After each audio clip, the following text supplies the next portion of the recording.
الحمد لله الحمد لله الذي هدانا بفضله العميم إلى الدين القويم أرسل رسلا ذوي التكريم ختمهم بالنبي الكريم صلى الله عليه وعلى آله وأصحابه ذوي المجد والتعظيم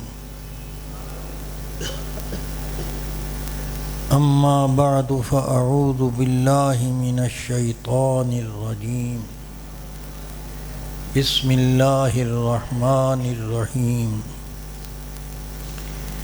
إن الدين عند الله الإسلام وقال تعالى ومن يبتغ غير الإسلام دينا فلن يقبل منه وهو في الآخرة من الخاسرين وقال سيدنا رسول الله صلى الله عليه وسلم الدين النصيحة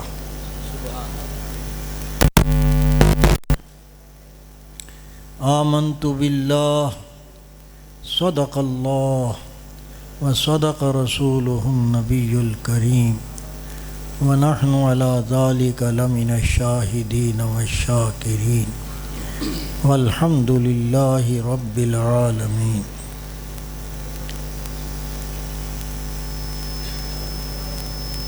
میں اس جگہ پر جو بیٹھا ہوں میں اپنی حیثیت جانتا ہوں تو میں سمجھتا ہوں کہ میں ان حضرات کو سبق سنانے کے لیے بیٹھا ہوں اور ڈر رہا ہوں کہ سبھی کہیں سبق میں غلطی نہ ہو اور مجھے شرمندہ نہ ہونا پڑے. اور خطاب میں گفتگو آپ لوگوں کو کروں گا اور ان سے تصویب کی امید رکھوں گا کہ یہ اگر صحیح ہے تو میری تصویب کر دیں کہ درست ہے الحمدللہ، اور اگر کوئی غلطی ہوئی تو میں انشاءاللہ شرح صدر کے ساتھ قبول کروں گا.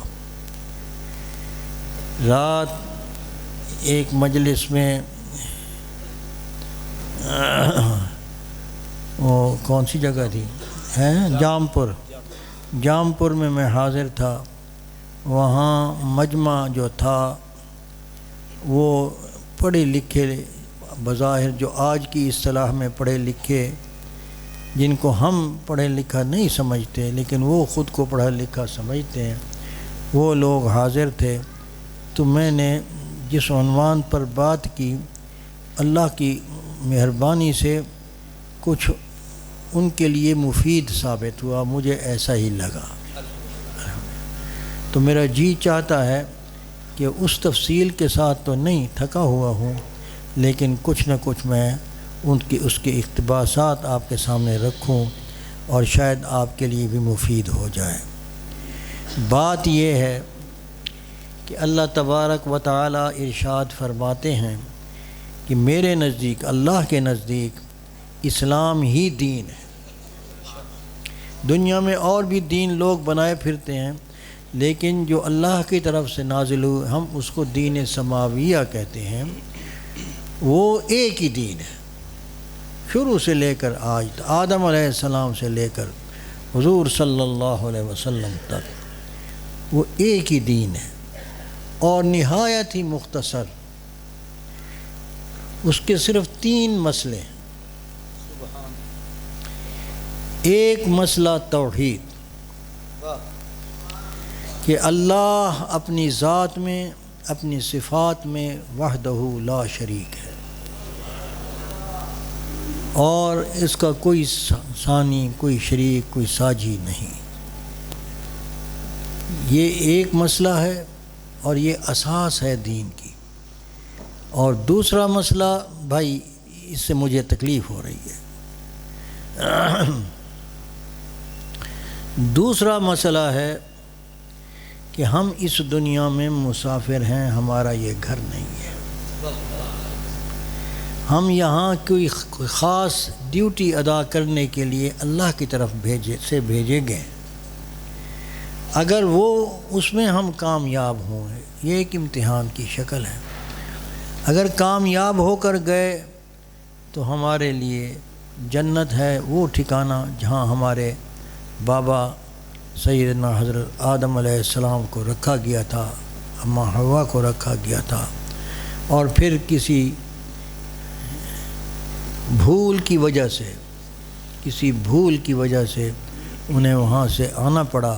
لیکن چونکہ یہ مقدر یہی تھا، امر تکوین میں یہی تھا، اور اللہ نے جو تعارف فرشتوں سے پہلے کرایا تھا وہ آدمی کا، وہ یہی کرایا کہ وَإِذْ قَالَ رَبُّكَ لِلْمَلَائِكَةِ إِنِّي جَاعِلٌ فِي الْأَرْضِ خلیفہ، کہ یاد کرنے کے قابل ہے وہ وقت جب تیرے رب نے آدمی کا ڈھانچہ بنانے، جسم بنانے کے لیے جب سب میٹیریل خام مال اکٹھا کیا تو فرشتوں سے اپنا ارادہ ظاہر کیا کہ میں زمین میں اپنا نائب بھیجنے والا ہوں۔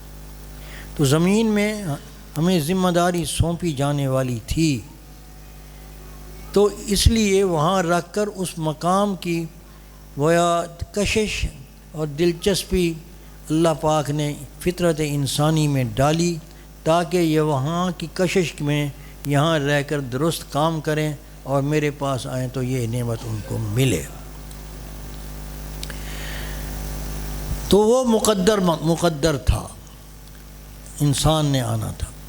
تو اس سلسلے میں جو دوسرا مسئلہ ہے وہ یہی ہے کہ ہم یہاں مسافر ہیں، کچھ وقت کے لیے آئے ہیں، اللہ کی طرف سے آئے ہیں، پھر وہاں چلے جائیں گے۔ یہاں پر جو کیا ہے، اچھا کیا اس کی جزا ملے گی، جو برا کیا اس کی سزا ملے گی، وہ امتحان ہمیں دینا ہے۔ یہ دوسرا مسئلہ ہے۔ تیسرا جو دین سماوی کا، آسمانی مذہب کا جو مسئلہ ہے وہ یہ ہے کہ اللہ نے انسان کو چلتے وقت، وہاں سے اتارتے وقت ایک وعدہ کیا تھا اللہ نے انسان سے کہ میں زمین پر تمہیں بھیج رہا ہوں، تم جاؤ، پھر میری طرف سے جو جو ہدایت آئے اس ہدایت کے مطابق جو زندگی گزار کر آئے گا اس کو دنیا میں بھی امن ملے گا، برزخ میں بھی امن ملے گا، اور قیامت میں اور ہمیشہ کے لیے اس امن کے اندر وہ رہے گا۔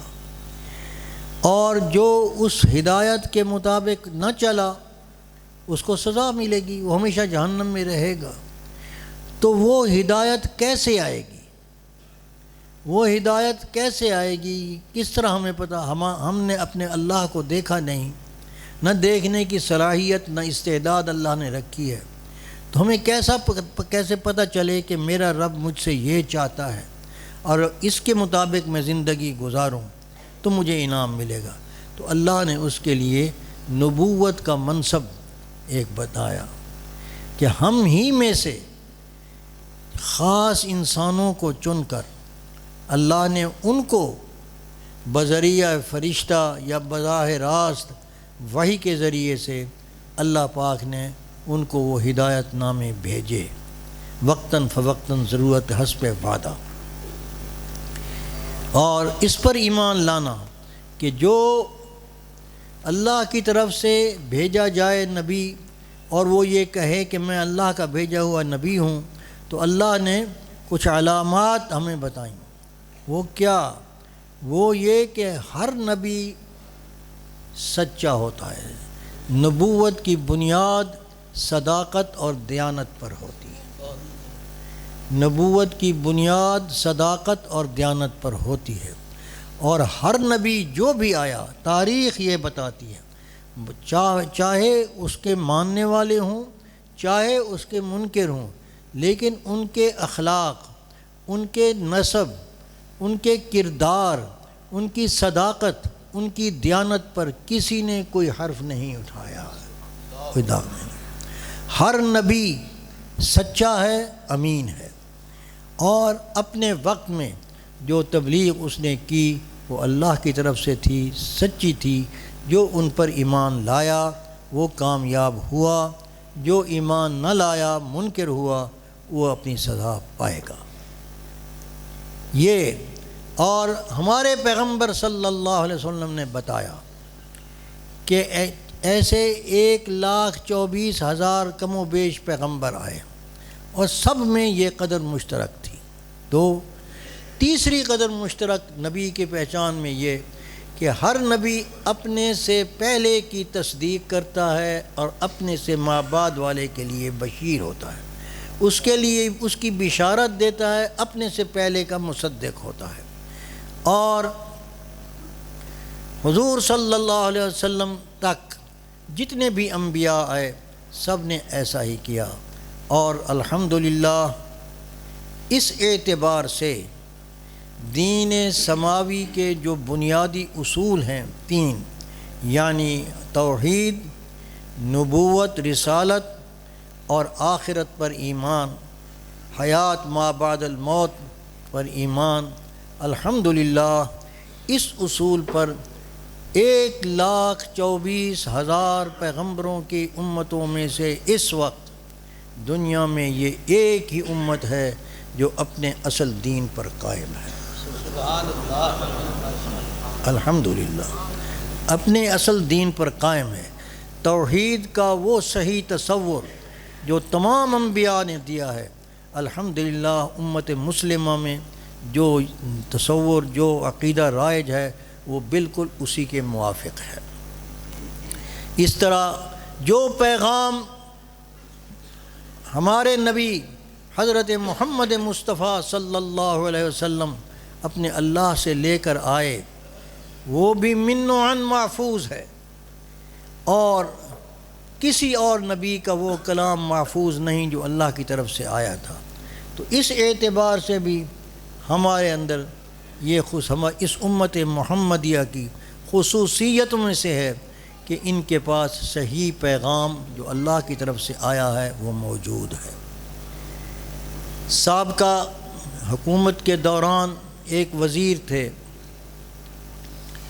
ان کا بیان ہے کہ ہمارا ایک وفد اٹلی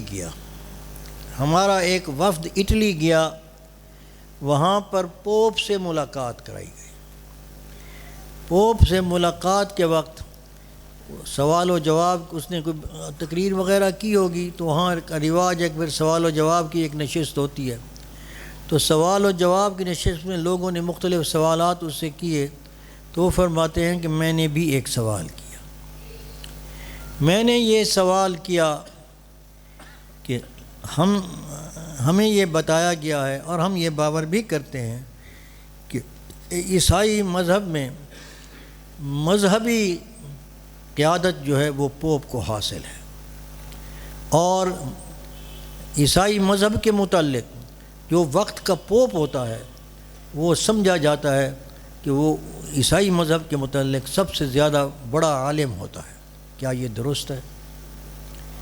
تو اس نے کہا آپ درست کہہ رہے ہیں، آپ کی معلومات درست ہیں، ہونا ایسے ہی چاہیے۔ پھر وہ کہتے ہیں میں نے عرض کی میرا ایک سوال یہ ہے کہ میں آپ سے ساری کتاب کے متعلق، انجیل کے متعلق نہیں پوچھتا، میں انجیل کے کسی ایک باب کے متعلق نہیں پوچھتا، میں انجیل کے کسی باب کے ایک صفحے کے متعلق نہیں پوچھتا، میں کسی صفحے کی ایک سطر کے متعلق نہیں پوچھتا، میں ایک جملے کی ایک کلمے کے متعلق پوچھتا ہوں۔ کیا یقین کے ساتھ آپ کہہ سکتے ہیں، یہ دعویٰ کر سکتے ہیں، اور اگر قسم بھی کھانی پڑے تو کھا سکتے ہیں کہ یہ حضرت عیسیٰ علیہ السلام کے منہ سے نکلا ہوا لفظ ہے؟ کیا یہ حضرت عیسیٰ علیہ السلام کے منہ سے نکلا ہوا لفظ ہے جو اس کو منزل میں ملہم من اللہ ہے؟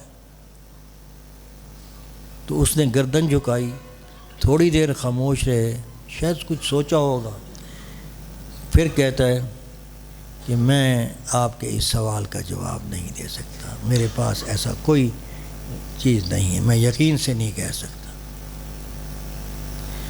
تو وہ کہتے ہیں کہ میں نے ان سے کہا، اللہ اکبر، میں کسی عالم کے بارے میں نہیں کہتا،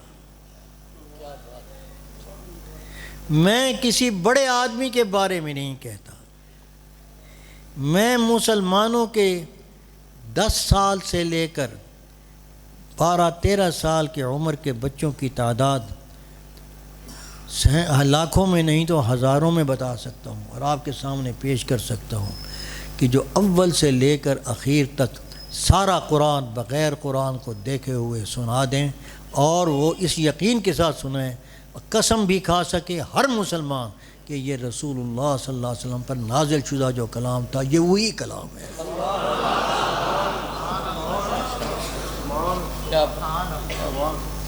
اس سے بڑی نعمت کوئی اور ہے؟ میرا سوال یہ ہے آپ سے، اپنے آپ سے بھی ہے، آپ سے بھی ہے، کہ اتنی بڑی فضیلتیں ہو کر قرآن کے ہم حامل، سنت محمدیہ کے ہم حامل، اور یقین کے ساتھ ہم ایمان بھی رکھتے ہیں، لیکن ہمارا ایمان، ہمارے ایمان میں وہ تاثیر کیوں نہیں رہی جو تاثیر کے قرآن اور حدیث قرآن حضور سے پڑھتے وقت اور آپ کے ارشادات سنتے وقت صحابہ کرام پر ہوئی، اور وہ صحابہ، وہ عرب قوم جو گمراہی کی اتھاہ گہرائی میں گری ہوئی تھیں، یوں ہی قرآن اور سنت کا نور ان کے سینوں میں گیا، وہ خیر الخلائق بعد الانبیاء کے لقب کے سرفراز فرمائے۔ وہ کیوں نہیں ہوتی؟ حالانکہ حضور کا فرمان ہے صلی اللہ علیہ وسلم کہ جس چیز سے میری امت کا پہلا حصہ ثمرہ ہے، اس چیز میں یہ تاثیر ہے کہ اس کا آخری فرد بھی اسی سے ہی ثمرے گا۔ بس فرق کیا ہے؟ ہمارے ایمان اور صحابہ کے ایمان میں فرق کیا ہے؟ حالانکہ جب یہ بھی یقین ہے کہ باعتبار مومن بھی کے، یعنی جن جن چیزوں پر ایمان لانا ضروری ہے، ان سب چیزوں پر جیسے صحابہ کا ایمان تھا ہمارا ایمان بھی وہی ہے، پھر تاثیر کیوں نہیں ہوتی؟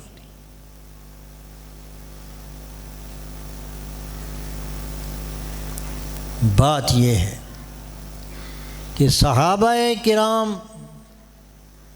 رضوان اللہ تعالی علیہم اجمعین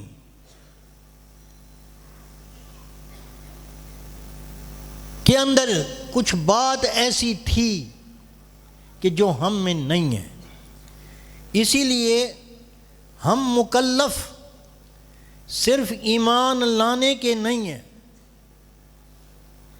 ہم مکلف ایمان لانے کے ہیں ایسے جیسے کہ صحابہ لے کے آئے۔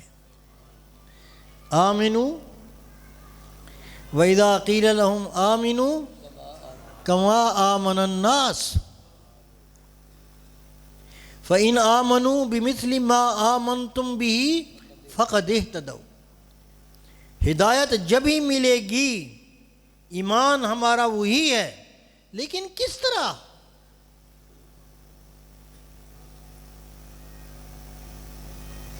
اور خود صحابہ میں باہمی جو حفظ مراتب ہے مقامات کا، وہ بھی موجود ہے، اور وہ بھی کوئی ایسی چیز ہے جو ان میں بھی ایک درجے کی نہیں، مختلف درجوں کی تھی۔ حضور صلی اللہ علیہ وسلم ارشاد فرماتے ہیں کہ تمہیں پتہ ہے کہ صدیق کا مرتبہ دوسرے اصحاب سے کیوں بڑھا ہوا ہے؟ وہ کثرت نماز اور روزہ کی وجہ سے نہیں، فی شیء آخر،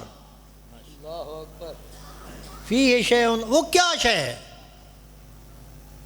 پھر خود حضور صلی اللہ علیہ وسلم نے کسی دوسرے موقع پر حضرت صدیق اکبر کی فضیلتیں بیان کرتے ہوئے فرمایا، کئی مرتبہ فرمایا کہ جب میں نے کہا کہ ایمان لاؤ اللہ پر اور مجھ پر، تو سب میں سے کسی نے، تم میں سے سب نے، کسی نے مہلت مانگی، کسی نے دلیل پیش کی، کسی نے اشکال پیش کیا، کسی نے انکار کیا۔ ایک ابو بکر تھا جس نے بغیر دلیل کے میں نے منہ سے نکالا، اس نے کہا میں قبول کرتا ہوں،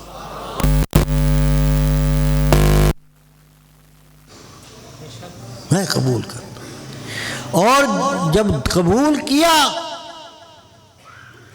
تو پھر اس کا خلاف کبھی نہیں کیا، دلیل نہیں مانی۔ صحابہ کرام رضوان اللہ علیہم اجمعین میں اس قدر مشترک تھی یہ بات کہ حضور صلی اللہ علیہ وسلم پر ایمان سب کا غیر متزلزل تھا، یقین تھا، یقین کی دولت تھی۔ ہم میں وہ تصدیق کی دولت، وہ یقین کی دولت اس درجے میں باقی نہیں رہی۔ اس پر محنت کی ہے انگریز نے، اس پر محنت کی ہے کہ مسلمانوں کے یقین کو شک میں بدل دیا جائے۔ کیسے؟ اس کو یہ سمجھا دیا، یہ باور کرایا جائے کہ ہم تمہیں کافر نہیں بناتے، ہم تمہارے دین کے خلاف بات نہیں کرتے، بے شک تمہارا دین ہے، کرو اس پر عمل، لیکن یہ پوچھ تو لیا کرو اپنے بتلانے والے سے کہ اس میں فائدہ کیا ہے، اس کی حکمت کیا ہے، یہ میں کیوں کروں، مجھے ملے گا کیا؟ اگر سمجھ میں آ جائے کرو، سمجھ میں نہ آئے نہ کرو۔ کیا ہم اس بات پر آ نہیں گئے؟ ہمارے یقین کو شک میں نہیں بدلا گیا؟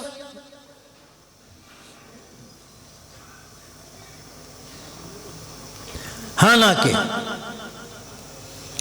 اللہ تبارک و تعالی نے جو سبق ہمیں چلتے وقت وہاں دیا تھا کہ تم جا رہے ہو واپس جنت کی خواہش رکھتے ہو تو جو میری طرف سے ہدایت آئے اسی پر عمل کرو گے تو وہاں آؤ گے، نہیں تو نہیں آؤ گے۔ تو اس میں سبق یہ تھا کہ ہدایت کا ذریعہ تمہاری عقل نہیں، میری نقل ہے۔ جو میں بھیجوں گا اس پر عمل کر کے آؤ گے تو بات بنے گی، نہیں تو نہیں بنے گی۔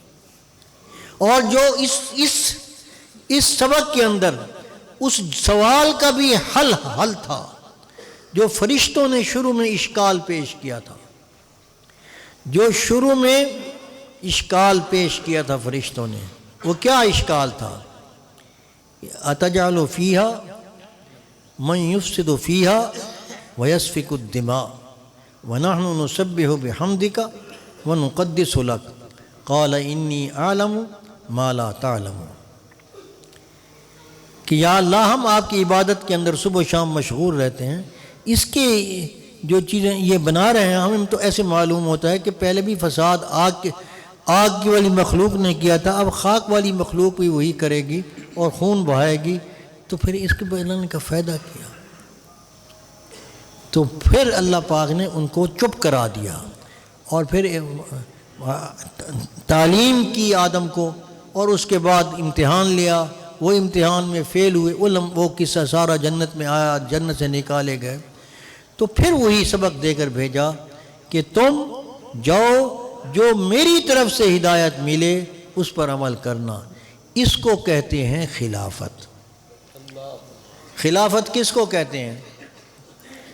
کہ زمین کس کی ہے؟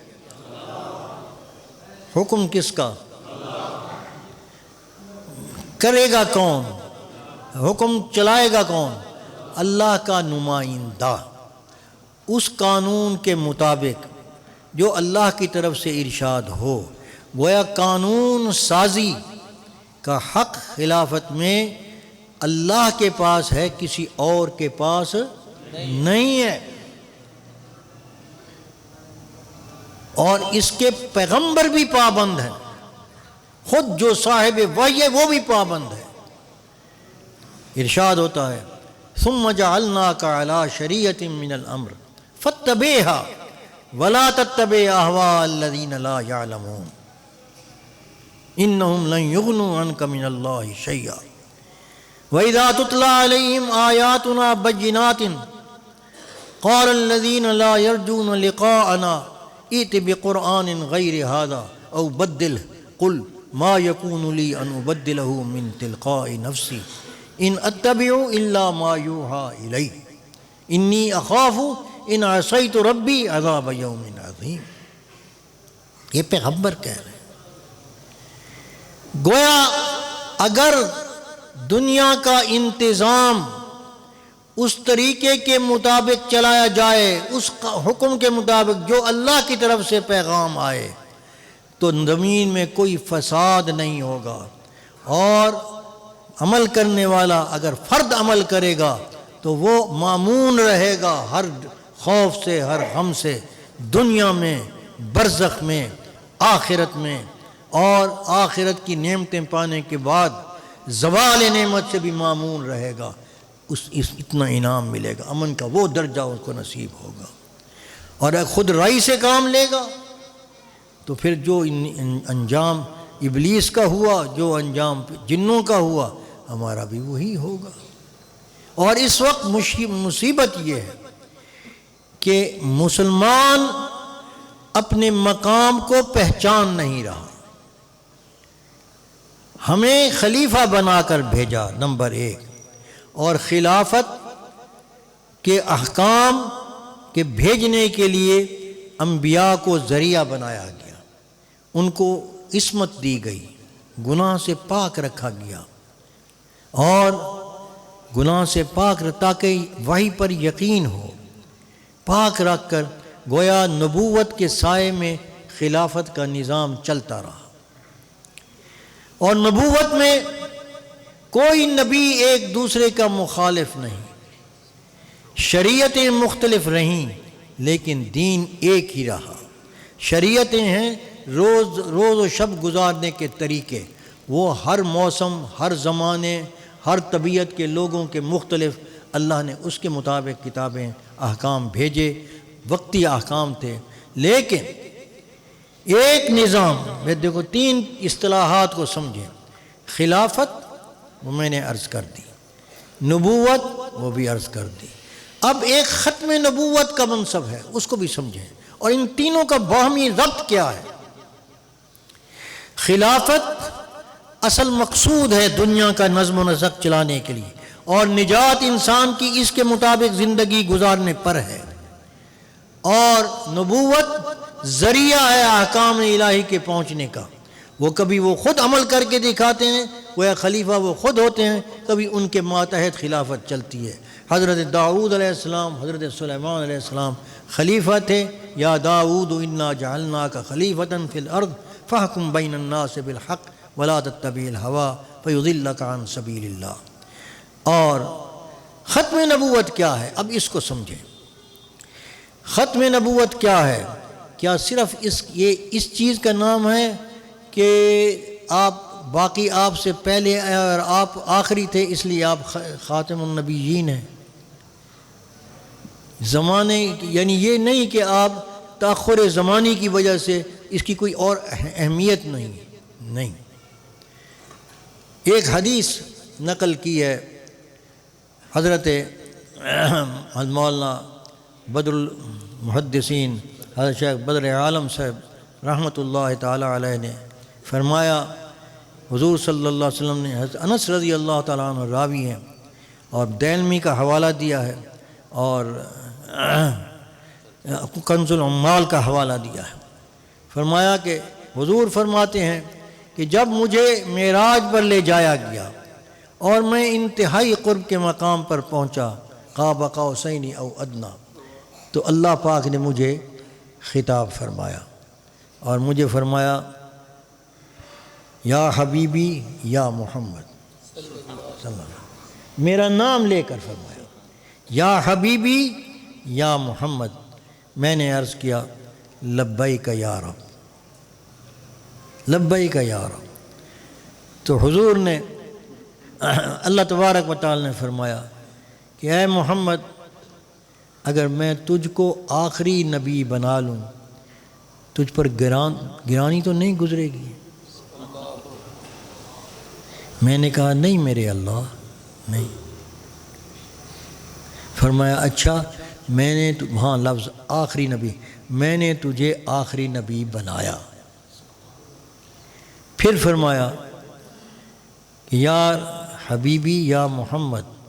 میں نے عرض کیا لبیک یا رب۔ فرمایا کہ اگر میں تیری امت کو آخری امت بنا دوں تو تیری امت پر یہ میرا حکم گراں تو نہیں گزرے گا؟ تو میں نے عرض کی کہ نہیں میرے اللہ، کیوں گراں گزرے گا؟ فرمایا اچھا جاؤ، اپنی امت کو میرا سلام کہو اور ان سے کہو کہ میں نے ان کو آخری امت بنایا۔ یہ معراج پر یہ ارشاد فرمانا، جب نماز اور بڑے راز کی باتیں ہوئیں، اس امر فرمانا اور یہ انداز گفتگو اور سلام بھیج کر یہ کہنا، یہ کیا غمازی کرتا ہے کہ کوئی معمولی منصب ہے؟ یہ کوئی خاص منصب ہے؟ وہ کیا ہے؟ یہ فقیر عرض کرتا ہے، آپ غور کریں، جو بھی فضیلتیں اس امت کو حاصل ہوئیں، اس امت کی قسمت میں آئیں، وہ صرف اسی منصب ختم نبوت کی برکت کی وجہ سے آئیں۔ کیوں؟ حضور صلی اللہ علیہ وسلم تک تمام انبیاء کا نوعی مسلک یہی تھا کہ اپنے سے پہلے کی تصدیق اور بعد والے کی تبشیر، یہ ہر نبی کا مسلک نوعی تھا۔ حضور صلی اللہ علیہ وسلم نے اس مسلک کے پہلے حصے کی پیروی کی، تصدیق فرمائی سب کی، لیکن بعد والے کی یہ خبر دی، نئی خبر دی کہ محل نبوت کا سارے نبی تعمیر کرتے رہے، ایک اینٹ کی گنجائش تھی، میں آیا، وہ میں آخری اینٹ ہوں محل۔ میرے بعد کوئی نبی نہیں آئے گا، نبی تو نہیں آئے گا، مان لیا۔ اور یہاں یہی دھوکہ دیتا ہے وہ خبیث قادیانی، جو بھی نبوت کا دروازہ کھولتا ہے، کھولنے کی کوشش کرتا ہے، وہ یہی کہتا ہے کہ یہ تو ایک قسم کا عیب ہے کہ پہلی امتوں کے پہلے انبیاء کے بعد نبی آئے، اور یہ ہمارے سب سے افضل، لیکن اس کے بعد نبوت کا دروازہ بند ہو، یہ بات سمجھ میں نہیں آتی۔ باقی ایک دلیل تو بنتی ہے کچھ، لیکن بات یہ ہے کہ پہلے انبیاء تشریف لائے اور ان کی بعد بھی نبی آئے، مگر حضور صلی اللہ علیہ وسلم کے بعد نبوت کا دروازہ بند کیا گیا، تو اس اہتمام کے ساتھ کیا گیا کہ آپ کو ایسی شریعت عطا فرمائی گئی کہ آپ کے بعد کسی نبی کی ضرورت نہیں رہے گی۔ نبی کی ضرورت کب آتی ہے؟ جب پہلے نبی کی تعلیم مٹ جائے یا محرف ہو جائے، تبدیل ہو جائے، یا اس پر علم بالکل موقوف ہو جائے۔ ایسا حضور کی امت میں نہیں ہوگا صلی اللہ علیہ وسلم۔ ہر زمانے میں آپ کی تعلیم باقی رہے گی۔ کیوں؟ اس لیے کہ ہدایت موقوف ہے اور حجت اللہ کی تمام ہوتی ہے اس وقت جب اللہ کی طرف سے علم نبوت، علم آئے، کوئی نبی آئے اور وہ پیغام دے اور لوگ انکار کریں تو حجت تمام ہوتی ہے۔ جب نبوت ختم ہو گئی، نئی وحی ختم ہو گئی، وحی کا باب بند ہو گیا، تو اب حجت اللہ کی کیسے پوری ہوگی۔ اللہ نے قرآن میں جہاں وحی کا ذکر فرمایا، یہ آیت جو حضرت امام بخاری رحمہ اللہ نے وہ بدء الوحی میں یہ نقل کی ہے، انا اوحینا الیک کما اوحینا الی نوح والنبیین من بعدی واوحینا الی ابراہیم واسماعیل واسحاق ویعقوب والاسباط وعیسیٰ وایوب ویونس وہارون وسلیمان وآتینا داود زبورا ورسلا قد قصصناہم الیک من قبل ومنہم من لم نقصص علیک وکلم اللہ موسیٰ تکلیما۔ یہاں کہنے کے بعد ابھی حضور کا ذکر نہیں آیا، حضور کے ذکر کے لیے انداز نے آپ نایا، رسلا مبشرین ومنذرین لئلا یکون للناس علی اللہ حجۃ بعد الرسل وکان اللہ عزیزا حکیما۔ یہ ارشاد کرنے کے بعد فرمایا لیکن اللہ یشہد بما انزل الیک انزلہ بعلمہ والملائکۃ یشہدون وکفی باللہ شہیدا، کہ جو ہم نے آپ پر علم نازل کیا ہے وہ باقی رہے گا، میں گواہی دیتا ہوں، میرے فرشتے گواہی دیتے ہیں اور سب لوگ گواہی دیتے ہیں۔ کیوں؟ اگر علم نبوت زمین سے بالکل فاقد ہو جائے، نہ رہے یا اس پر عمل نہ رہے تو اللہ کی حجت تمام نہیں ہوتی انسانوں کی۔ اسی لیے اصل مسئلہ میں عرض کر رہا تھا کہ دین، اصل دین تو توحید ہے، لیکن توحید کے انکار پر عذاب نہیں آیا، عذاب کا عنوان جو آیا ہے وہ تکذیب الرسل پر آیا ہے۔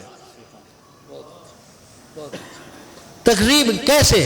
یہ نہیں فرمایا کہ انہوں نے شرک کیا میں نے عذاب دیا، یہ براہ راست نہیں فرمایا، گو وجہ یہی تھی کہ انبیاء کی تعلیم کا بنیادی محور توحید کی تعلیم تھی، اور جنہوں نے انکار کیا وہ اتمام حجت کے بعد ہوا، تو انبیاء کے واسطے سے چونکہ اتمام حجت ہوا لہذا عذاب اس وقت آیا، وما كنا معذبین حتی نبعث رسولا، جب تک رسول نہیں آئے اور ان کی تکذیب نہیں ہوئی اس وقت تک عذاب نہیں آیا۔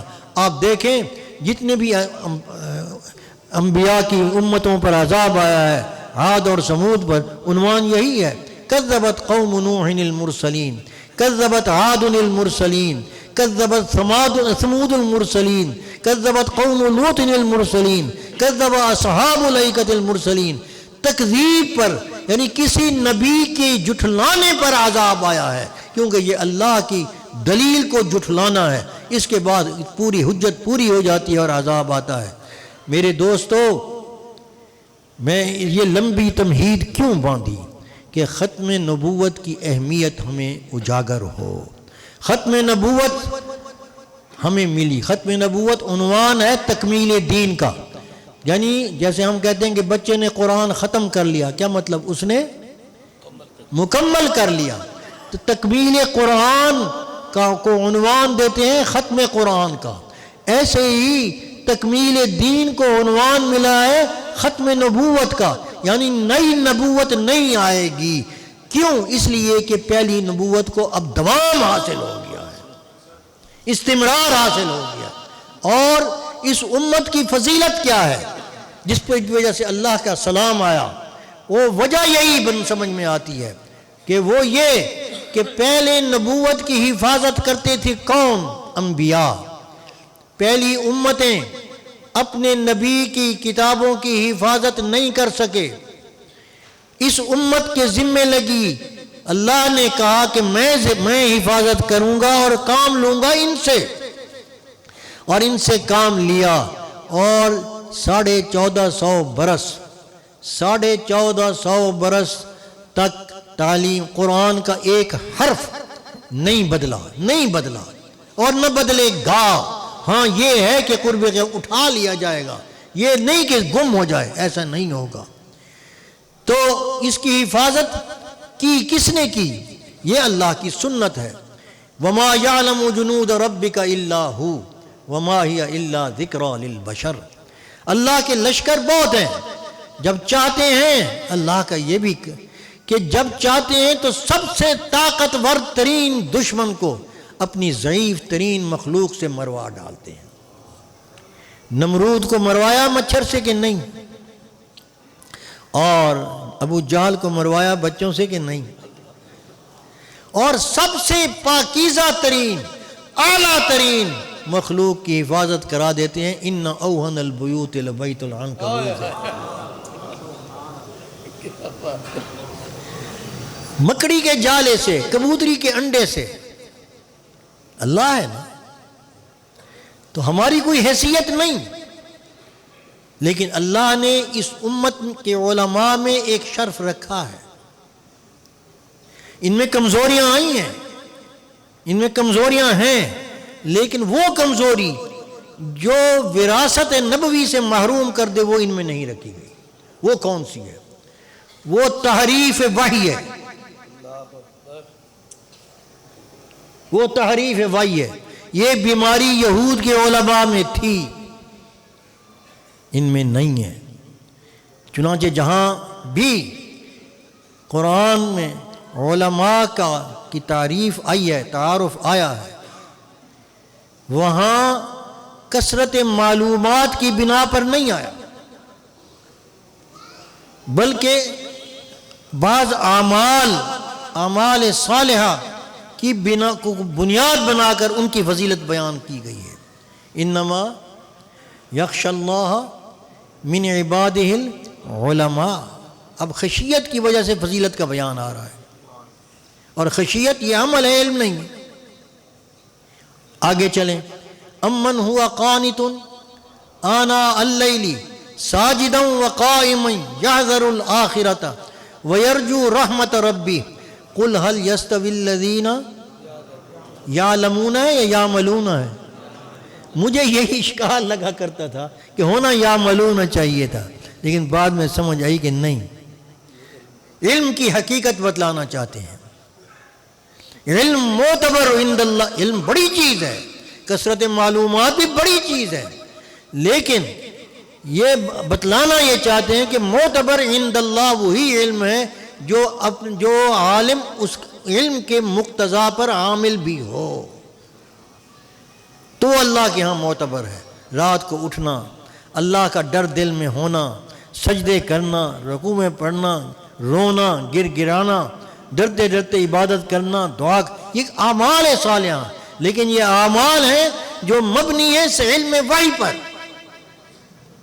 تو میں عرض یہ کر رہا ہوں کہ علماء امت محمدیہ میں کچھ کمزوریاں آئی ہیں اور اللہ نے وہ گری ہیں، لیکن قربان جاؤں یہ ختم نبوت ایسی بابرکت چیز ہے، ایسی بابرکت امانت اس امت کے ذمے لگی ہے کہ اگر اس کی ہم حفاظت کریں، اور جیسا کہ کی ہے اب تک الحمدللہ، اس گئے گزرے دور میں بھی سب نے کی ہے، تو اس کی برکت سے فرمایا اللہ نے خود ثم اورثنا الکتاب الذی نصطفینا من عبادنا. پھر ہم نے وارث کیا اس کتاب کا، کن کو؟ ان لوگوں کو جن کو ہم نے چنا. امت محمدیہ کے علماء مصطفیٰ ہیں، اللہ کی چیدہ مخلوق، چنے ہوئے مخلوق ہیں. ثم اورثنا الکتاب الذی نصطفینا من عبادنا فمنہم ظالم لنفسی. یہ فرمایا درجہ بندی کی علماء کی اللہ نے خود اعمال کی وجہ سے. فمنہم ظالم لنفسی، بعض ان میں ایسے ہیں جو اپنے اوپر ظلم کرنے والے ہیں. ومنہم مقتصد، جو بعض ایسے ہیں جو بین چلنے والے ہیں، اپنا کاروبار بھی جاری رکھتے ہیں، تعلیم تدریس بھی جاری رکھتے ہیں، اپنے اعمال بھی واجبی طور پر کرتے ہیں. ومنہم مقتصد ومنہم سابق بالخیرات باذن اللہ ذالک هو الفضل الکبیر. اور ان میں بعض ایسے ہیں جو نیک اعمال میں آگے بڑھنے والے ہیں، صحیح وارث وہی ہیں. چنانچہ حضرت تھانوی رحمۃ اللہ علیہ کا ایک واعظ میں نے پڑھا، حضرت نے اس عنوان پر واعظ کیا، انہم کانوا یسارعون فی الخیرات، اور علماء کا مجمع تھا. انہم کانوا یسارعون فی الخیرات، کہ یہ جو انبیاء تھے، سورہ انبیاء میں آخری رکوع سے پہلے کچھ انبیاء کے احوال بیان کیے گئے، ان کے اعمال بیان کیے گئے. اخیر میں یہ کہا گیا کہ انہم کا یہ وہ گروہ تھا جو نیک اعمال میں بہت جلدی کرتے تھے، یسارعون فی الخیرات ویدعوننا رغبا ورہبا، اور وہ ہمیں پکارتے تھے، یہ نہیں کہ اپنے علم پر غرہ ہو کر دعا چھوڑ دیں، نہیں، رغبت اور رغبت سے پھر دعا بھی کرتے تھے، اپنے رب سے کو پکارتے بھی تھے، وَكَانُوا لَنَا خَاشِعِينَ، اور ان میں یہ صفت عاجزی کی ان کے قلب کے اندر اتر گئی تھی اور وہ خشوع کرنے والے تھے۔ تو فرمایا کہ آپ لوگ وارث ہیں انبیاء کے، اور وارث کے اندر اپنے مورث کی کچھ صفات ہونی چاہیے، اس پر یہ واضح فرمایا کہ انبیاء کے وارث ہیں تو انبیاء کی مورث، اپنے مورث کی کچھ صفات ہونی چاہیے۔ تو فرمایا کہ فَمِنْهُمْ ظَالِمٌ لِنَفْسِهِ، ان میں اپنے اوپر ظلم کرنے والے بھی ہیں، لیکن غور کرنے کی بات یہ ہے باوجود اس کمزوری کے، عملی کمزوری کے، ان کو نکالا نہیں وراثت سے، فَمِنْهُمْ کہا، فَمِنْهُمْ کہا، وَمِنْهُمْ مُقْتَصِدٌ، باقی بڑھنے والے بھی ہیں۔ تو میرے دوستو، میں عرض یہ کر رہا ہوں کہ ختم نبوت کی برکت سے بہت سی چیزیں ہمیں ملی ہیں، کیونکہ اب اس علم نے باقی رکھنا ہے۔ اب مخلوق کی ہدایت وابستہ ہے علم وحی سے، یعنی شمع ہدایت کے وارث اس وقت کون ہے؟ امت محمدی۔ اگر یہ وحی کے نور سے خالی ہے دنیا، جو دنیا خالی ہے وہ محتاج ہے، وہ فی طغیانہم یعمہون پر اگر ان کی کیفیت ہے تو ہماری تو نہیں ہونی چاہیے، ہمیں تو اپنا منصب پہچاننا چاہیے۔ ہمارے پاس شمع ہدایت ہے، ہم اس کے سے وارث ہیں، اور اس کی برکت سے ہمیں یہ انعام ملا ہے کہ چونکہ ہم آخری ہیں، اگر ہمیں کوئی تباہ کرے گا تو پھر ہمارے بعد تباہ پہلے وہ ہوگا، پھر ہم آخری ہیں۔ اس کا مطلب ایک یہ بھی ہے کہ ہمارے بعد ہم سے پہلے جتنی امتیں آئیں، جتنی امتیں ہیں، ان کی نیک اور برے اعمال ہمارے سامنے ان کے کچے چٹھے رکھے گئے۔ قرآن کا ایک حصہ ہے تذکیر بالایام، جس کو کہا گیا ہے کہ وہ پرانے کو یہود اور نصارہ کے اچھے اعمال اور برے اعمال ہمارے سامنے رکھے گئے کہ تم ایسا اگر اللہ کے ہاں مقبول بننا چاہتے ہو کہ ان نیکیوں جو انہوں نے کی تو ایسے کرو، اور جو برائیاں انہوں نے کی تو مت کرنا۔ لیکن ہمارے بعد کسی اور امت نے نہیں آنا، ہمارا کچا چٹھا کسی کے آگے نہیں کھولے گا۔ اللہ نے ایک ستر کا پردہ ڈال دیا ہے ختم نبوت کی برکت سے۔ اللہ تبارک و تعالیٰ نے ہماری وجہ پھر یہ کہ اب روحانی سیادت، صراط مستقیم پر چلانے کی ذمہ داری، چلنے کی اور چلانے کی ذمہ داری اس امت پر ہے، اور جس امت کو جس کو یعنی خلیفہ بنایا جاتا ہے اس کو طاقت بھی دی جاتی ہے، اس کو اتھارٹی دی جاتی ہے، حکم دیا جاتا ہے۔ ان اللہ یأمرکم ان تؤدوا الامانات الی اہلیہا واذا حکمتم بین الناس فاحکموا بالعدل۔ استاد صاحب رحمۃ اللہ فرماتے تھے پہلے حاکموں کو کہا کہ تم عدل کرو، عدل کے ساتھ حکومت کرو، پھر رعایا کو کہا گیا یا ایھا الذین آمنوا اطیعوا اللہ واطیعوا الرسول واولی الامر منکم فإن تنازعتم فی شیء فردوہ الی اللہ۔ تو میرے دوستو، عرض یہ کر رہا ہوں کہ ہمیں اپنا منصب پہچانے کہ ہم اس وقت ہدایت کی شمع کے حامل ہیں۔ اگر اپنے نبی صلی اللہ علیہ وسلم کے دیے ہوئے علم پر ہم کار فرما ہوں گے تو دنیا ہدایت کے راستے پر آ سکتی ہے، اگر دنیا ہدایت کے راستے پر نہیں آتی تو اس کی ذمہ داری ہم پر بھی ہے، کیونکہ ہم نے ان کو مقتدا سمجھ لیا ہے، حالانکہ وہ ہمارے مقتدی ہیں۔ اس واقعے سے عبرت پکڑو کہ حضور صلی اللہ علیہ وسلم کے سامنے سیدنا عمر فاروق رضی اللہ تعالیٰ عنہ تورات کا نسخہ لے کر آتے ہیں، تورات کا نسخہ لے کر آتے ہیں، آپ کے ماتھے مبارک پر تیوری آتی ہے، صدیق اکبر پہچان جاتے ہیں، عرض کرتے ہیں کہ عمر تو دیکھ حضور کو تیری یہ بات پسند نہیں آ رہی. تو سیدنا فاروق اعظم فوراً متنبہ ہوتے ہیں اور پہلے یہ کہتے ہیں رضیت باللہ ربم وبالاسلام دینم وبمحمد صلی اللہ علیہ وسلم نبی و رسولہ. پھر کہتے ہیں یا رسول اللہ کیا یہ تورات منزل علی موسیٰ کلیم اللہ نہیں؟ یہ وہ تورات منزل من اللہ نہیں؟ آپ نے فرمایا بے شک ہے، بے شک ہے.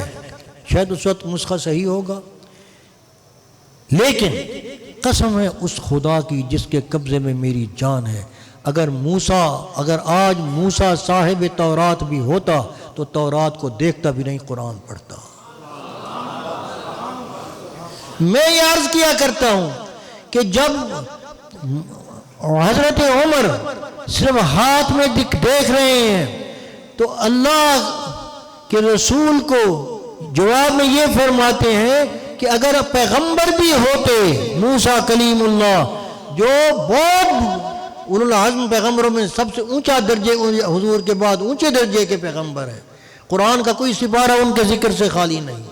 وَأَلْقَيْتُ عَلَيْكَ مُحَبَّةً مِّنِّي کا لقب ان کو ملا، فَاسْتَنَعْتُكَ لِنَفْسِي کا کہا. لیکن اس کے باوجود وہ فرماتے ہیں کہ اگر موسیٰ علیہ السلام بھی ہوتے تو وہ تورات کو چھوڑ کر قرآن پڑھتے. ہم کیا کر رہے ہیں؟ کتنی ہوشیاری، چالاکی اور بدماشی سے ہمارے تعلیم سے وحی کو نکال کر، وحی کی برکات کو نکال کر ہمیں ضلال مبین کے اندر دھکیل دیا گیا ہے. اللہ تبارک و تعالیٰ فرماتے ہیں لَقَدْ مَنَّ اللَّهُ عَلَى الْمُؤْمِنِينَ إِذْ بَعَثَ فِيهِمْ رَسُولًا مِّنْ أَنفُسِهِمْ يَتْلُو عَلَيْهِمْ آيَاتِهِ وَيُزَكِّيهِمْ وَيُعَلِّمُهُمُ الْكِتَابَ وَالْحِكْمَةَ. من وہ احسان ہوتا ہے جس کا کوئی بدل نہیں. احسان کا بدلہ احسان ہوتا ہے، هل جزاء الإحسان إلا الإحسان، لیکن من کا بدلہ کوئی بدلہ نہیں ہے.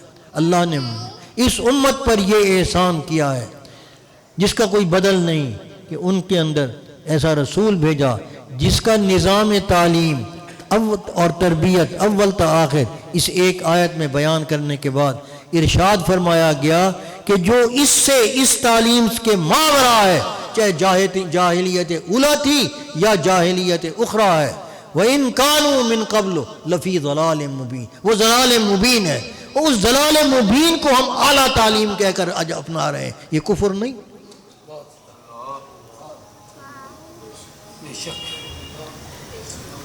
آپ نے کبھی غور نہیں فرمایا کہ رسول صلی اللہ علیہ وسلم اللہ کے دربار میں مقدمہ پیش کریں گے. وقال الرسول یا رب انہم اتخذوا هذا القرآن مہجورا، میری اس قوم نے قرآن کو چھوڑ دیا تھا. ہر نبی کی یہ ذمہ داری ہوتی ہے، جب جاتا ہے جاتے وقت اپنی امت کے ایمان کی حفاظت کا سامان انہیں بتا کر جاتا ہے. پہلے نبی کی نشاندہی فرماتے تھے، حضور صلی اللہ علیہ وسلم نے نبی کی نشاندہی نہیں فرمائی، نبی کی نشاندہی نہیں فرمائی، بلکہ کس کی فرمائی ہے؟ ترکت فیکم امرین، میں دو چیزیں تم میں چھوڑ کر جا رہا ہوں. ما تمسکتم بہما لن تضلوا ابدا، جب تک ان کے ساتھ تم چمٹے رہو گے. چمٹے، تمسکتم کے تصور کریں کہ معنی کیا ہے؟ کسی کے ساتھ چمٹا رہ جانا، چپٹ جانا. جب تک قرآن اور سنت کے ساتھ چپٹے رہو گے لن تضلوا ابدا، کوئی مائی کا لال تمہیں گمراہ نہیں کر سکے گا. لن تضلوا، حضور فرما کر گئے اور ہم نے چھوڑ دیا. اور دلیل یہ دیتے ہیں، ایک اشکال ہے پڑھے لکھے لوگوں کا، اور یہ سکول کالج والے ان کو یہ اشکال بتاتے ہیں، گو وہ ذکر نہ کریں لیکن ہے وہ کیا؟ وہ کہتے ہیں مانا حضور صلی اللہ علیہ وسلم اللہ کے آخری نبی ہیں، قرآن اللہ کا کلام ہے، لیکن مولوی صاحب عبادات تک تو مانے، لیکن حالات 1400 سال گزر گئے، 1400 سال گزر گئے، حالات اور قومیں اور عادات اور اقدار اور وہ پرانی باتیں آج یہاں کیسے فٹ آ سکتی ہیں؟ کسی مجلس میں اس مسکین نے یہ اشکال پیش کیا، اس میں کچھ پولیس کے لوگ بھی بیٹھے، تو ان میں ایک صاحب بول اٹھا ہے، آپ کہے تو ٹھیک لیکن آپ یہ تو نئی جہت دکھا رہے ہیں بالکل، کہ اور یہ کہتے ہیں تو یہ کیسے؟ آپ بس مسجد تک اپنے دین کو رکھیں، آگے نہیں، یہی فوج کا ہے، یہی سب کا ہے عقیدہ۔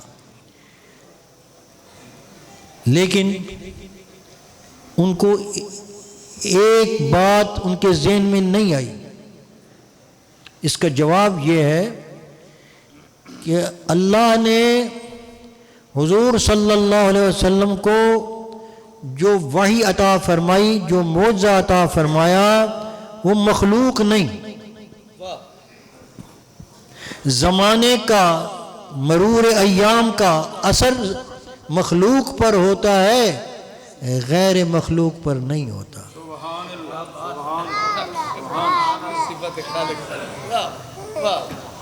آپ کو اب یعنی ماضی، حال اور استقبال،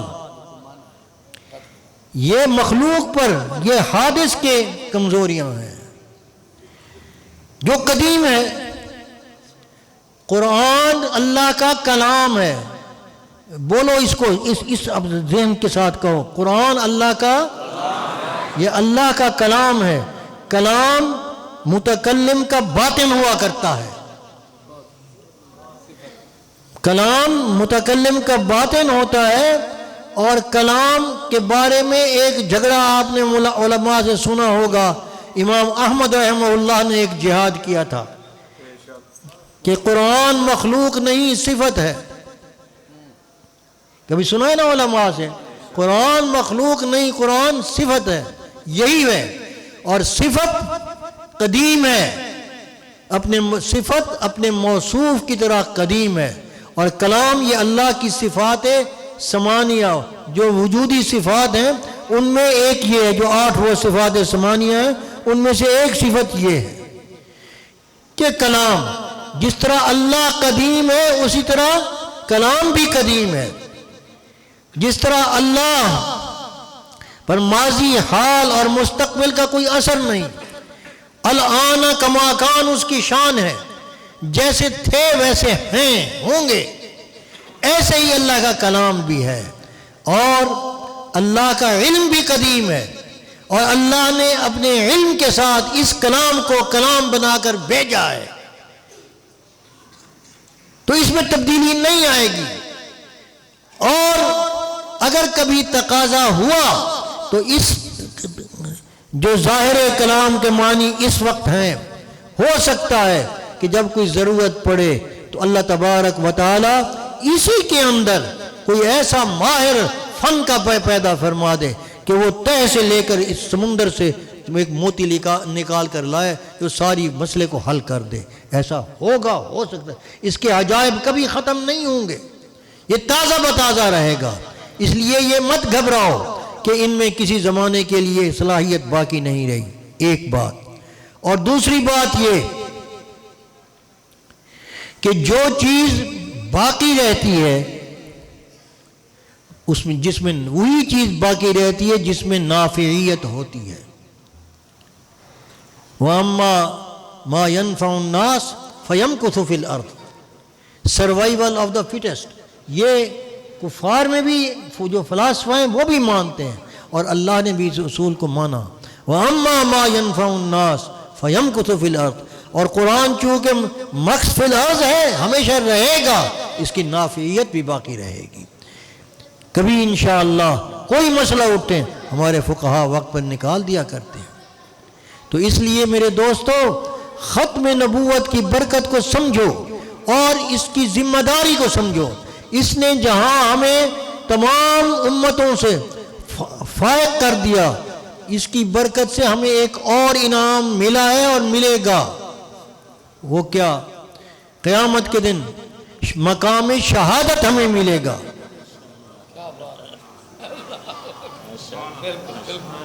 مقام شہادت ملے گا کہ سارے ماضی کے واقعات اور آج کے واقعات ہمارے سامنے ہیں۔ حضرت عیسیٰ علیہ السلام کی تفصیل قرآن میں آئی، حضرت موسیٰ کی حدیث میں آئی کہ حضرت عیسیٰ علیہ السلام پر جب اپنی امتیں تہمت لگائیں گی کہ انہوں نے ہمیں توحید کی تعلیم نہیں دی تھی، تو اللہ تبارک و تعالی ان سے پوچھے گا کہ دلیل، حضرت عیسیٰ علیہ السلام سے پوچھے گا کیا آپ نے کہا تھا اپنی امت کو کہ میری بندگی کرو اللہ کو چھوڑ کر؟ سبحانک ما یقول ان اقول لی ما لیس لی بحق ان کنت قلتہ فقد علمت تعلم ما فی نفسی ولا اعلم ما فی نفسک انک انت علام الغیوب ما قلت لهم الا ما امرتنی بھی ان اعبدوا اللہ ربی و ربکم وکنت علیہم شہیدا ما دمت فیہم.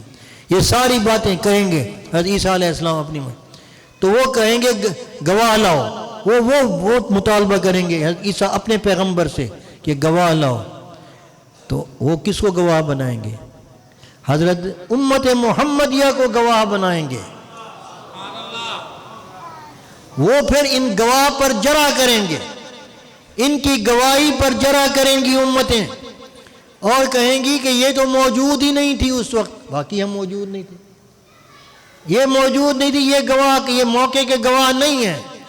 تو اللہ پھر پوچھے گا ان سے کہ موقع کے تم تھے نہیں، تم کیسے کہتی ہو؟ تم نے تو عیسیٰ علیہ السلام کا زمانہ پایا نہیں. تو امت کہے گی آپ نے ہمارے پاس ایک رسول بھیجا تھا جس نے ہمیں یہ تعلیم دی تھی کہ تمام پیغمبروں نے توحید کی تبلیغ کی ہے اور وہ سچے ہیں اور یہ جھوٹ بول رہے ہیں. تو اللہ تبارک و تعالی حضور سے پوچھیں گے کہ کیا تم نے ایسا کہا تھا؟ آپ ہمارے حق میں تصدیق کریں گے تو پھر ہماری گواہی پر عیسیٰ علیہ السلام کی جان چھوٹے گی. یہ فضیلت کیوں نصیب ہوئی؟ وَكَذَلِكَ جَعَلْنَاكُمْ أُمَّةً وَسَطًا لِتَكُونُوا شُهَدَاءَ عَلَى النَّاسِ وَيَكُونَ الرَّسُولُ عَلَيْكُمْ شَهِيدًا. یہ ایک انعام ملا. کتنے انعام ہمیں اس ختم نبوت کی برکت سے ملے. اللہ تبارک و تعالی ہمیں سمجھنے کی توفیق عطا فرمائے، اپنے اس منصب پر قائم رہیں. بس یاد رکھیں ایک بات، ہم سردار ہیں. ہاں ایک اور شرف بھی میں ذکر کر دوں، کسی وقت اللہ تبارک و تعالی بات کو کھول دیتے ہیں. حضرت موسیٰ علیہ السلام دعا کر رہے ہیں اپنی امت کے لیے. حضرت موسیٰ علیہ السلام کی ایک دعا اللہ نے قبول فرمائی کہ 70 مردے شہید زندہ ہو گئے. جو گواہ آپ لے کر وختار موسیٰ قومہ 70 گواہ لے کر آئے دکھانے کے لیے، وہ ان پر تجلی پڑی، نیچے سے زلزلہ آیا، وہ مارے گئے، بھسم ہو گئے. حضرت موسیٰ علیہ السلام فرمایا میں تو گواہ بنا کر لایا تھا، میری عزت کا سوال ہے، آپ ہمیں پہلے بھی ہلاک کر سکتے تھے، مہربانی فرمائیں ان کو زندہ کریں تاکہ میری عزت بچ جائے. اللہ نے زندہ کر دیے، حوصلہ ہوا، پھر دعا کی.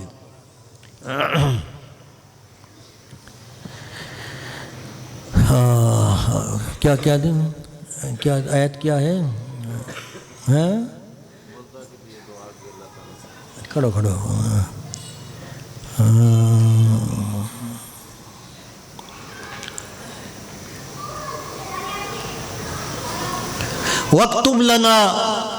وَاكْتُبْ لَنَا فِي هَذِهِ الدُّنْيَا حَسَنَةً وَفِي الْآخِرَةِ حَسَنَةً إِنَّا هُدْنَا إِلَيْكَ قَالَ عَذَابِي أُصِيبُ بِهِ مَنْ أَشَاءُ وَرَحْمَتِي وَسِعَتْ كُلَّ شَيْءٍ فَسَأَكْتُبُهَا لِلَّذِينَ يَتَّقُونَ وَيُؤْتُونَ الزَّكَاةَ وَالَّذِينَ هُمْ بِآيَاتِنَا يُؤْمِنُونَ.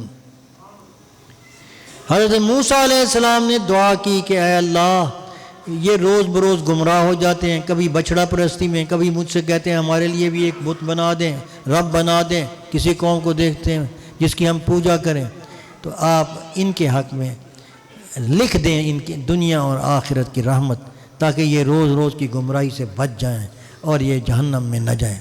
پیغمبر اپنی امت پر بہت شفیق ہوتا ہے. حضرت اس آیت پر حاشیہ لکھتے ہیں حضرت شاہ عبد القادر رحمۃ اللہ علیہ، چھوٹا سا حاشیہ، کہ اس دعا سے مقصود حضرت موسیٰ علیہ السلام کا یہ تھا کہ یوں میری امت کے لیے اگر یہ دعا قبول ہو جاتی ہے تو رحمت لکھی جائے گی، یہ گمراہی سے بچ جائے گی میری ساری امت، یہ فضیلت نمبر 1 بن جائے گی ہدایت میں۔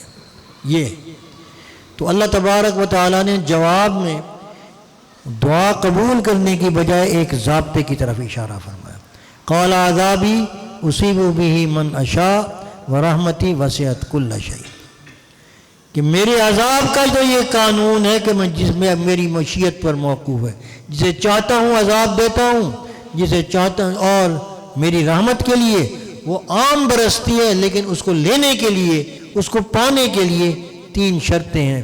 للذین یتقون، وہ لوگ جن میں تقوی کی صفت ہو اور نظام ہو، ویؤتون الزکوٰۃ، جو زکوٰۃ ادا کرتے ہوں، والذین ہم بآیاتنا یؤمنون، اور وہ لوگ جو میری تمام آیات پر ایمان لائے ہوں، میں ان کو لکھوں گا، ان کے لیے لکھوں گا۔ اب تمام آیات پر ایمان یہ کس امت کا ہے بھائی؟ امت محمد، کسی امت کا نہیں، امت محمدیہ کا۔ کیوں؟ ہم نے سب انبیاء کا دور پایا۔ کیسے پایا؟ قرآن نے ہمیں پہلی امتوں کا بتایا، حضور نے بعد میں، کوئی آئے گا نہیں، ہم حضور پر ایمان لے آئے، تو تمام آیات پر ہم ایمان والے ہیں۔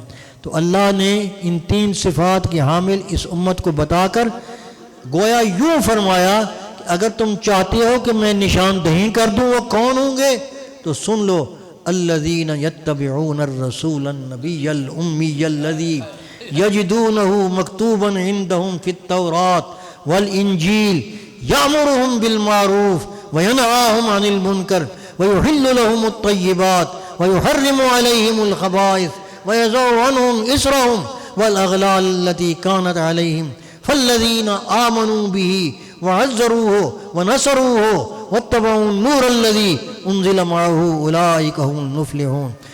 کیا جو اصحاب محمد کی یہ تعریف ہو رہی ہے، اور سب سے پہلے تعریف یتبعون الرسول، ان کی اتباع محمد کی تعریف ہو رہی ہے، اتباع رسول کی، اور وہ مکتوباً عندہم فی التوراۃ والانجیل کی گواہی ہے۔ قیامت کے دن جب کیا حال ہوگا ان لوگوں کا، جب موسیٰ علیہ السلام تورات پڑھ کر سنائیں گے ساری دنیا کو، اللہ سنائیں گے، تو یہ آیت جب پڑھی جائے گی اور صحابہ کے نام آئیں گے اس کے اندر، کیا کریں گے یار لوگ؟ تو میرے دوستو، تو صحابہ کرام کی برکت کی اتباع اللہ نے پہلی کتابوں میں لکھی، اور بآیاتنا یؤمنون کی شان ختم نبوت کی وجہ سے اس امت کو حاصل ہوئی، اور تمام انبیاء پر ایمان، یہ بھی ہماری خاصیت ہے۔ تو حضرت موسیٰ علیہ السلام اس آیت کے جواب میں کچھ تھوڑی سی غمگین بھی ہوئے ہوں گے، لیکن اللہ نے پھر ان کی تسلی کے لیے ایک دوسری نعمت اس امت کو اور عطا فرما دی، قل یا ایھا الناس انی رسول اللہ الیکم جمیعا۔ موسیٰ آپ پریشان نہ ہو، وہ امت جو ہوگی جس کے لیے میں رحمت لکھوں گا وہ کسی قومیت، خون یا کسی لسانیت کی بنیاد پر نہیں ہوگی، وہ ان کی نبوت، ان کی رسالت بعثت عامہ ہوگی،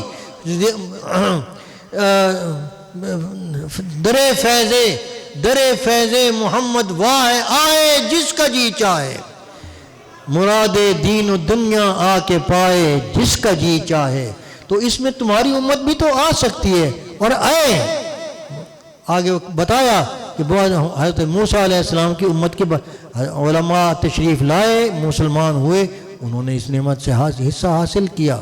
تو میرے دوستو، ختم نبوت کی برکت سے اپنے مقام کو پہچانو، اور پہچان کر رسول اللہ صلی اللہ علیہ وسلم کی تعلیم سے بڑھ کر کوئی تعلیم نہیں، 2 ہی چیزیں ہیں۔ اور یہ میں آپ کو مزید آسانی کے طور پر ایک جملہ عرض کہتا ہوں کہ حضور کو سچا نبی اور اللہ کا آخری پیغامبر مان کر قبول کر لو، بس اتنا علم ہمارے لیے کافی ہے، کسی اور علم کی ضرورت نہیں بعد میں۔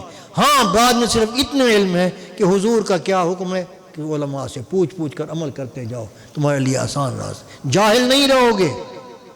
بڑے بڑے علماء دیکھے ہیں جو قدر کرتے ہیں ان لوگوں کی جو اتباع سنت کے اندر جن کا قدم راسخ ہے اور جزیات دین ان کو یاد ہو جاتی ہیں اس طرح پہ۔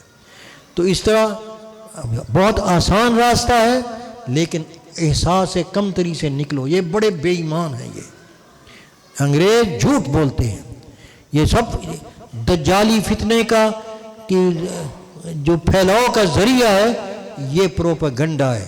اس پروپیگنڈے میں نہ ہو۔ اللہ تبارک و تعالیٰ نے جو نعمتیں آپ کو دی ہیں، اللہ ہمیں ان کی قدر کرنے کی توفیق عطا فرمائے۔ وآخر دعوانا ان الحمد للہ رب العالمین۔ کیا ٹائم ہوا ہے؟ الحمد للہ رب العالمین والصلاة والسلام علی اشرف الانبیاء والمرسلین سیدنا و مولانا محمد وعلی آلہ وصحابہ۔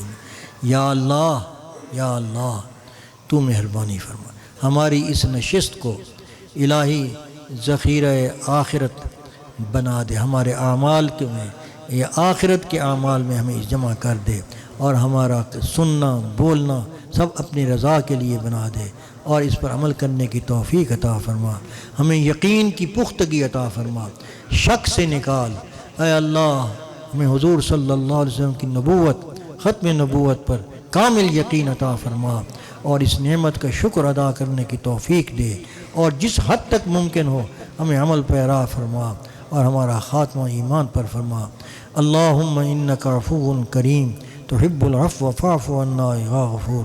اللہم انصر من نصر دین محمد صلی اللہ علیہ وسلم واجعلنا منہم، واخذل من اعرض عن دین محمد صلی اللہ علیہ وسلم ولا تجعلنا منہم۔ اللہم لا تفرق جمعنا هذا الا بذنب مغفور وسعی مشکور وتجارت لن تبور، یا عزیز یا غفور یا عالم ما فی الصدور وصلی اللہ علیہ۔ یا اللہ، ہمارے اکابر کا سایہ ہم پر تادیر قائم رکھ۔ اے اللہ، جو مدارس کو قائم رکھ، الہی مساجد کی حفاظت فرما، مدارس کی حفاظت فرما۔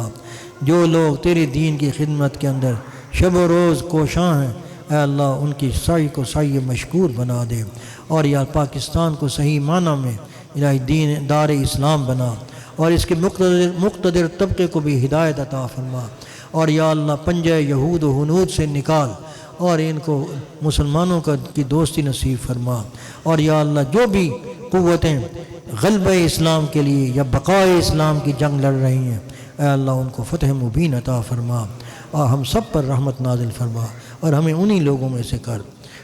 وصلی اللہ تعالی علی خیر خلقہ سیدنا محمد وآلہ وسلم۔